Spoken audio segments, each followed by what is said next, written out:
Two. Hi, my name is Yvette, And my and name this is Patricia. um our client Rachel Thomas is a middle-class 32-year-old Mexican-American female. She identifies as cisgender and has two kids, an 8-year-old boy and a 5-year-old girl. Rachel's recently divorced, works part-time as a marketing consultant, and has a bachelor's degree in communications.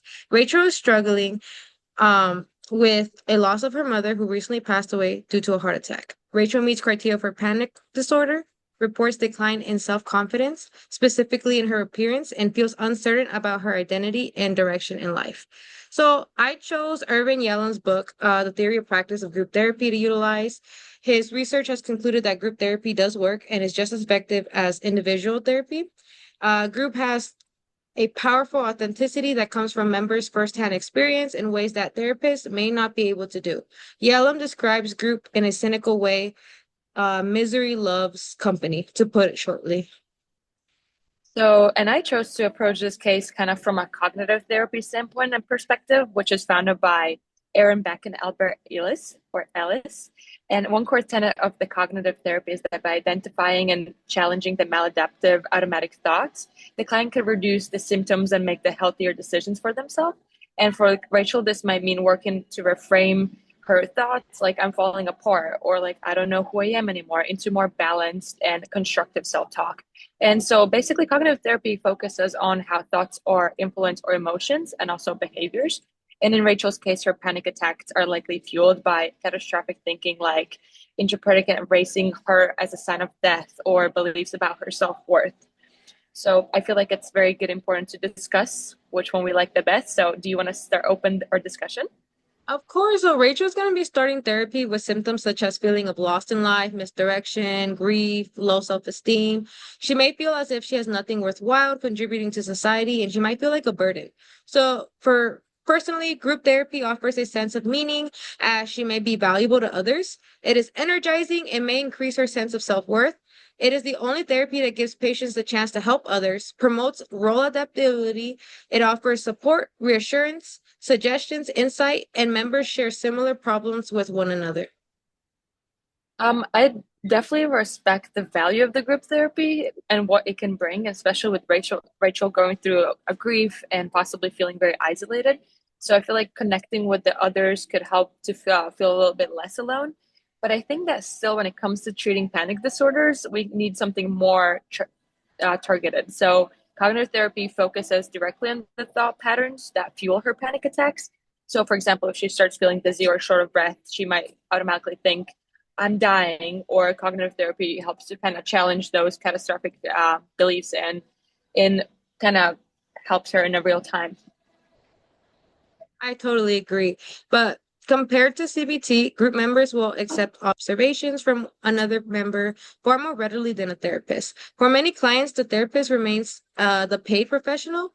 The other members represent the real world and can be counted for like truthful reactions and feedback. Also, group therapy is a little bit more cost effective than individualized therapy. And also addition to just mutual support, group can also build in like psychoeducational component approach, offering replacement coping skills, cognitions to help patients distorted self-images and beliefs. So I definitely believe that it could help with the support, but I think that it's just not enough. And I think that therapy helps with core cognitive distortion, which I feel like in group therapy it's just not addressed. But Rachel also has a lot of identity uncertainty and a lot of self-confidence. And especially after losing someone who has both been a source of validation and criticism is very important. And in cognitive therapy, we would explore those internal beliefs and like when she thinks I'm not good at without my mother approval or who am I even becoming, kind of could be those thoughts that we could kind of target. And I think that could also help to build a lot more accurate and self-supportive internal narrative, which I don't think group therapy really dives into that deep.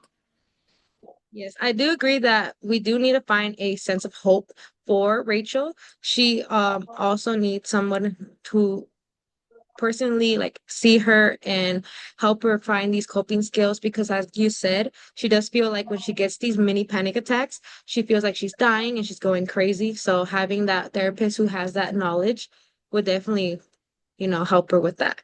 Yeah, I agree. So, like, I guess from our both discussions, we could say that due to Rachel's diagnosis with the panic disorder, we kind of decide that cognitive therapy approach could be kind of the most appropriate for this kind of point.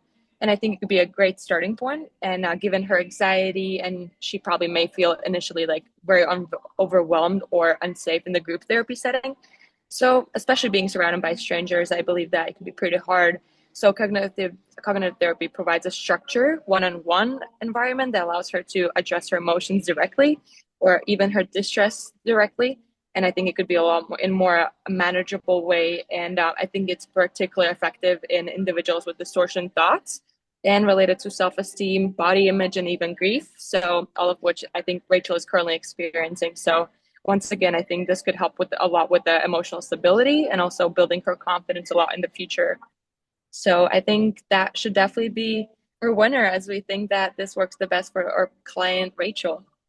I agree. Cognitive therapy would be a lot better than group therapy in this sense for Rachel.